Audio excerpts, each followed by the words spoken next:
చంద్రబాబు నాయుడు గారు నిజంగా ఏ రకంగా దాన్ని వక్రీకరిస్తారు, ట్విస్ట్ చేస్తారు అనే దానికి నిదర్శనం. ఆయన హయాంలో జీడిపి 13.54% ఉంది, వైఎస్ఆర్సీపీ హయాంలో 10.5%కు పడిపోయింది అని చెప్తాడు. అంతవరకే చెప్తాడు కానీ వైఎస్ఆర్సీపీ హయాంలో కోవిడ్ 2 ఏళ్ళు ఉందన్న మాట మాట్లాడు. మ్యానుఫ్యాక్చరింగ్ ఆర్ ఇండస్ట్రీ జీవీఏ ఏ రకంగా పెరిగింది అన్న సంగతి చెప్పడు. వైఎస్ఆర్సీపీ హయాం చంద్రబాబు నాయుడు హయాంలో ఎలా బెటర్గా ఉంది అనే మాట చెప్పడు.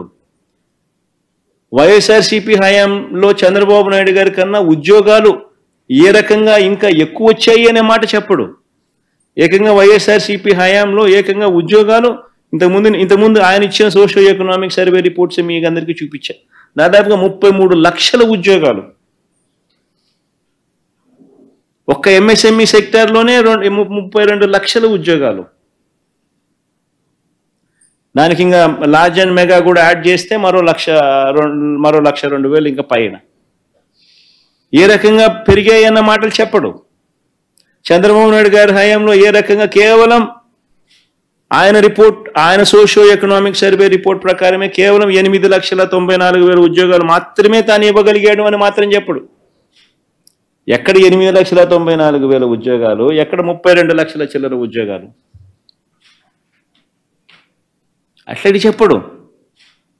ఏదైనా వక్రీకరణే.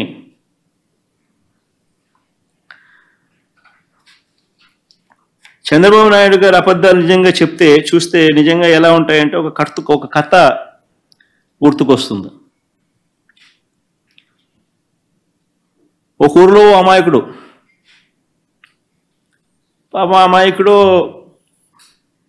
భుజాన ఒక మేకపిల్లని వేసుకొని దాన్ని ఏదో అమ్ముకోవాలని పాపం బజారుకి బయలుదేరుతాడు.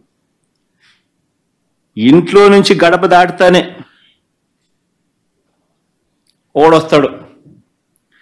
ఒకడొచ్చి నీ కుక్క బలే బాగుంది అని అంటాడు. అమ్మాయికుడు అనుకుంటాడు, ఏందిరా అబ్బాయి ఇది, నేనేమో మేకపిల్ల వేసుకొని పోతా ఉన్నాను, మెడలో నా భుజాన, ఈయనేమో కుక్కపిల్ల బాగుందని అంటాడు ఏంది అని చెప్పి, లేదయ్యా ఇది మేకపిల్ల, ఇది కుక్కపిల్ల కాదు అని చెప్తాడు. ఆ నుంచి ఇంకో 4 అడుగులు ముందుకేస్తాడు. ఆ వీధి చివరికి వచ్చేసరికి, ఆ వీధి టర్నింగ్ దిగేసరికి ఇంకొకడు ఎదురవుతాడు.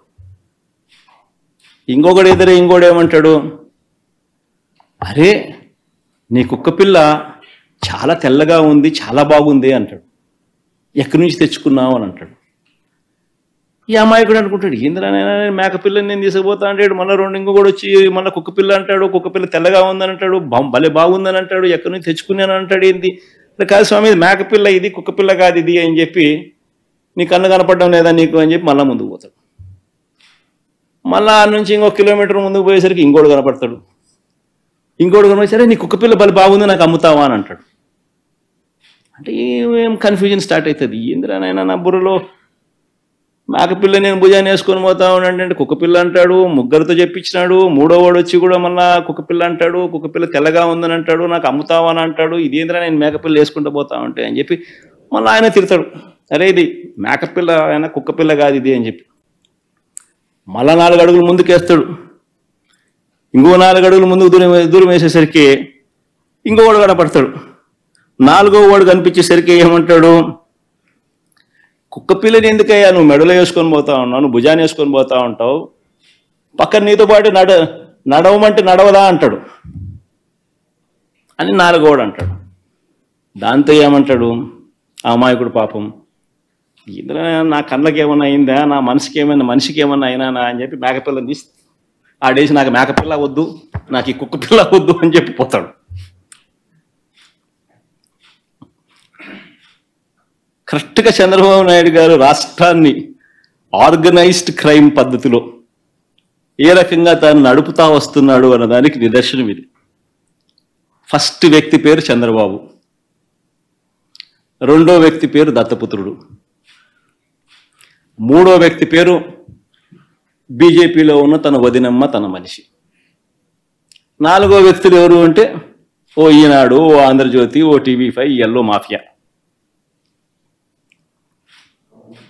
గుర్తుకు రావడం లేదు ఇవన్నీ చూస్తూ ఉంటే.